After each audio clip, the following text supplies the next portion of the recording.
Ji sir, small g belongs to capital G such that GA equals to AG equals to normalizer of A in G. हाँ, ये important बात है। वो ये कहता है कि जब भी आप किसी ग्रुप अपने ही ऊपर एक्शन करवाएंगे बाय कॉन्जुगेशन, तो जो स्टेबलाइजर होगा ना एलिमेंट का, वो दरअसल उस एलिमेंट को नॉर्मलाइजर होगा। वो दरअसल उसका क्या होगा, नॉर्मलाइजर होगा। ठीक है, हम इसको भी जरा एग्जांपल से समझ लेते हैं। जरा आप आइएगा, डिस्प्ले पर आइएगा।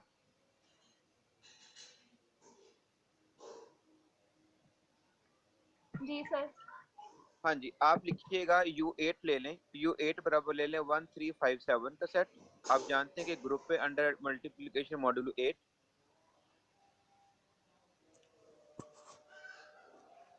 जी सर।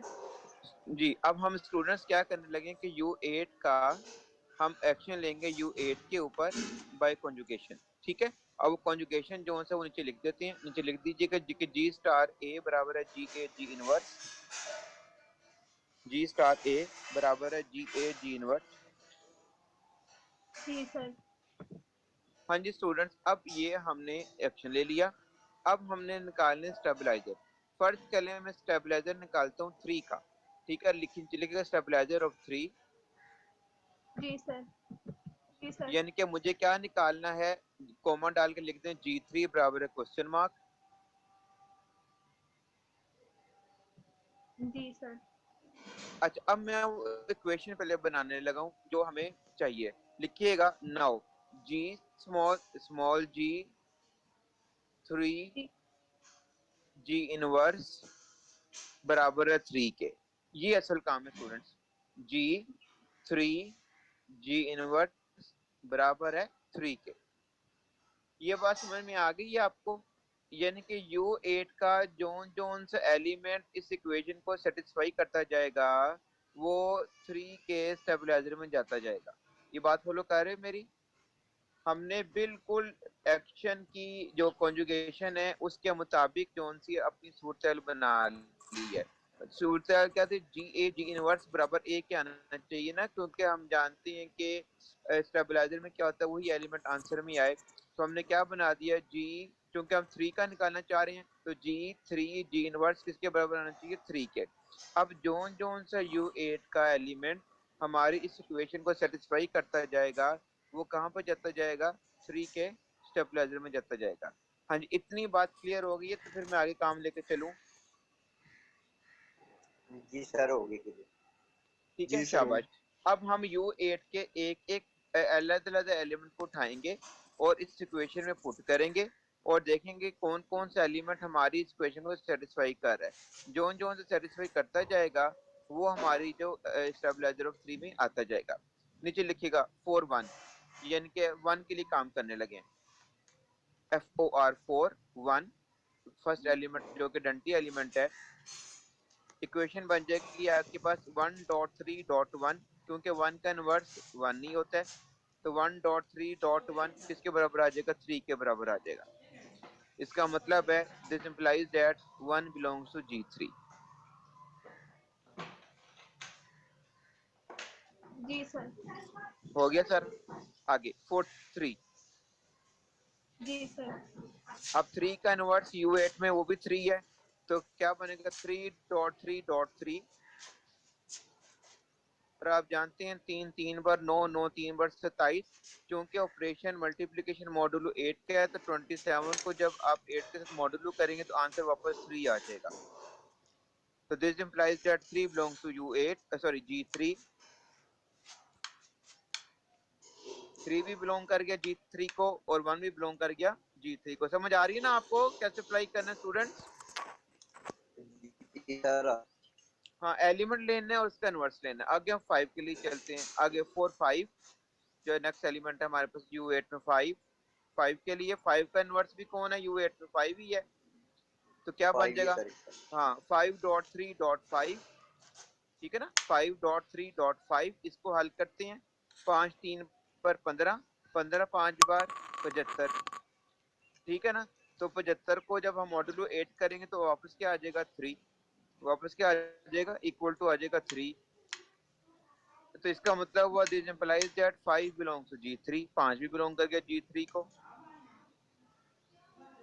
जी सर। आगे 4 7, जी सर। 7 का इनवर्स U8 में 7 होता है, आप जानते हैं। तो क्या आ जाएगा 7.3.7, 7 3 पर 21, 21 7 पर 147, और 147 को करेंगे तो 8 1 पर 8, 8 8 पर 64, 3, वो भी 3 आ गया, इक्वल टू 3 आ गया। तो इसका मतलब क्या हुआ, this implies that 7 belongs to G3। जी सर। तो इत्तेफाक से यहाँ पर भी वही बात बन गई। सो G3 बराबर है, सेट में लिखते हैं 1 3 5 7 which is equal to U8। इत्तेफाक से इस एक्शन के जरिए भी जब हमने कॉन्जुगेट, इस एक्शन के जरिए भी जब हमने किया, तो हमारे पास जो सा आंसर आया वो हमारे पास क्या आया है,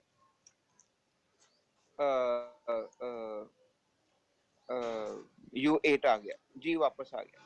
अब फर्ज कर ले मैं एक्शन चेंज कर देता हूँ, फर्ज कर ले मैं एक्शन क्या कर देता हूँ, चेंज कर देता हूँ। इतनी बात समझ में आ गई ना आपको?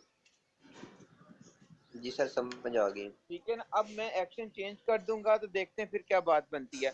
अभी तो हमने एक्शन लिया था G8 G इनवर्स, ठीक है, नीचे एक लाइन लगा दो, हम नया एक्शन U8 पर ही करते हैं। ठीक है, एक्शन आप लें अपना शहर कमल, G स्टार A बराबर GA लिख दें, लेफ्ट ट्रांसलेशन का, G स्टार A बराबर है GA। इस एक्शन के जरिए देखते हैं 3 के स्टेबलाइजर क्या आते हैं। जी सर। स्टेबलाइजर ऑफ 3 निकाल लेंगे दोबारा G3 पर। हम इक्वेशन पहले बना दो, बोलूं? जी सर। हाँ, G.3 बराबर है 3, G.3 बराबर क्या आना चाहिए 3। अब जोन जोन से आंसर हमारे U8 के एलिमेंट हमारी इक्वेशन को सेटिस्फाई करेंगे, वो हमारे G3 के सब स्टेबलाइजर में आ जाएंगे। ऑब्वियसली 1 तो आएगा ही आएगा। आगे चले 4 1 लिखें, पहले 4 1 कर लें। 1.3 इज इक्वल टू 3, जी 1.3 सर। इज इक्वल टू 3, इसका मतलब 1 बिलोंग्स टू G3। समझ आ रही मेरी बात की? जी सर। हाँ जी। अब 4 3 देखते हैं, क्या क्या 3 जोन से 3 के स्टेबलाइजर में आता है कि नहीं आता। 3 जब पुट करेंगे जी तो क्या आ जाएगा आपके पास, 3.3 विच इज इक्वल टू 9, और 9 को जब अंडर मल्टीप्लिकेशन मॉड्यूल 8 करेंगे तो वो तो आ जाता है 1, वो क्या आ जाता है 1। तो इसका मतलब हुआ कि 3 जोन से वो G3 को बिलोंग नहीं करेगा। समझ आई बात की? जो 3 है वो G3 को बिलोंग नहीं करेगा। Is it clear? Yes sir.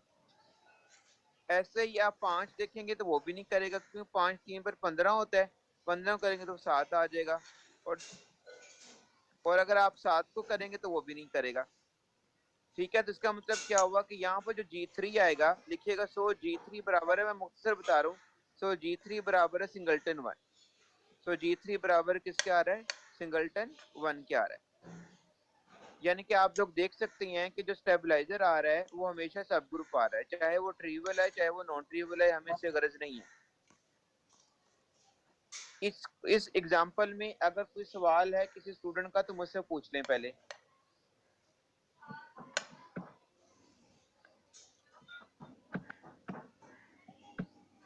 जी, कोई सवाल किसी स्टूडेंट का है तो मुझसे पूछ लें। सर जी ये जो ऊपर एग्जाम्पल की हमने सब वाली, हाँ हाँ। सर ये जी, आवाज नहीं आई आपकी मुझे। उसका स्टेबलाइजर आएगा वो नॉर्मलाइजर भी होगा ना जी ठीक है। हाँ, नॉर्मलाइजर भी होगा, नॉर्मलाइजर भी होगा, बिल्कुल बिल्कुल। मतलब है कि अगर आप 3 का नॉर्मलाइजर निकालेंगे ना, तो 3 का नॉर्मलाइजर का मतलब क्या होगा कि आपने क्या करना होगा। आप जानते हैं कि साइड पर लिखिएगा, नॉर्मलाइजर की कंडीशन क्या होती है कि स्मॉल जी इंटू कैपिटल एक्स बराबर आना चाहिए कैपिटल एक्स इंटू स्मॉल जी। ये होता है ना नॉर्मलाइजर आपका। जी सर। सर वैसे भी अबेलियन ग्रुप है तो अबेलियन इटसेल्फ ग्रुप ही होता है नॉर्मलाइजर। हाँ, इट सेल्फ ही U8। होता है, बिल्कुल इट सेल्फ, हाँ इट सेल्फ ही होता है, बिल्कुल सही। ठीक है, क्लियर? जी सर क्लियर होगा। चलें, अब आप लोगों का काम क्या है कि आप लोगों के पास प्रैक्टिस के लिए गैलियन की किताब है, अब्दुल मजीद साहब की और विजय खन्ना, यहाँ पर जो स्टेबलाइजर के हवाले से उसने एग्जांपल्स वगैरह दी हुई हैं उनको आपने करना है। और जो ग्रुप्स मैंने आप लोगों को दिए हैं, खासतौर पर जो नॉन बिलियन ग्रुप्स हैं, उनके डिफरेंट टाइप के आप लोग एक्शंस लें जो आप लोगों ने यहाँ पे पीछे एग्जांपल्स में पढ़े हैं। कोई बाई कॉन्जुगेशन है, कोई लेफ्ट ट्रांसलेशन है, कोई ट्रिवियल एक्शन है, और जिस तरह के भी उसने एक्शन लिए हुए, उन एक्शन के जरिए आप डिफरेंट एलिमेंट्स के स्टेबलाइजर्स निकालें ताकि आपके सवाल से प्रैक्टिस हो जाए। स्टेबलाइजर निकालते हुए आपने इस बात को मेक श्योर करने के जो आपके पास आंसर है वो लाजमी तौर पे जोन से ग्रुप का क्या आना चाहिए, वो ग्रुप का आना चाहिए, वो सब ग्रुप आना चाहिए। अब एक बात आपने ध्यान में रखनी है कि जब भी आप स्टेबलाइजर लेंगे तो एक्शन के चेंज होने से स्टेबलाइजर चेंज हो जाता है। एक्शन के चेंज होने से स्टेबलाइजर क्या होगा, चेंज हो जाएगा। जैसे कि आपने इस एग्जांपल में देखा कि जब आपने जी इनवर्स लिया था तो तब स्टेबलाइजर आपके पास कुछ और आ रहा था, और जब आपने एक्शन चेंज कर दिया था तो स्टेबलाइजर आपके पास कुछ और आ रहा है। ठीक है, तो जो नॉर्मलाइजर का जवाब आना है वो किस सूरत में आना है कि जब आपका एक्शन बाय कॉन्जुगेशन होगा। Is it clear? जब एक्शन आपको कॉन्जुगेशन का होगा तो तब जो जवाब आता है वो दरअसल क्या आता है, नॉर्मलाइजर आता है। और अगर आप उसमें लेफ्ट मल्टीप्लिकेशन वाला एक्शन इस्तेमाल करते हैं तो तब स्टेबलाइजर आपके पास सिंगलटन वन वाला ग्रुप आ रहा है जो कि ट्रिवियल ग्रुप है। ठीक है, बात समझ में आ गई सबको? जी सर। शाबाश, ये आप काम कंप्लीट करें। कल हम इंशाल्लाह ताला इसमें ऑर्बिट के हवाले से गुफ्तगू करेंगे और इस टॉपिक को कंप्लीट करने की कोशिश करेंगे।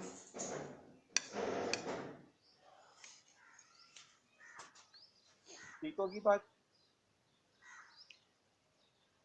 कोई सवाल है किसी का तो मुझसे पूछ लें।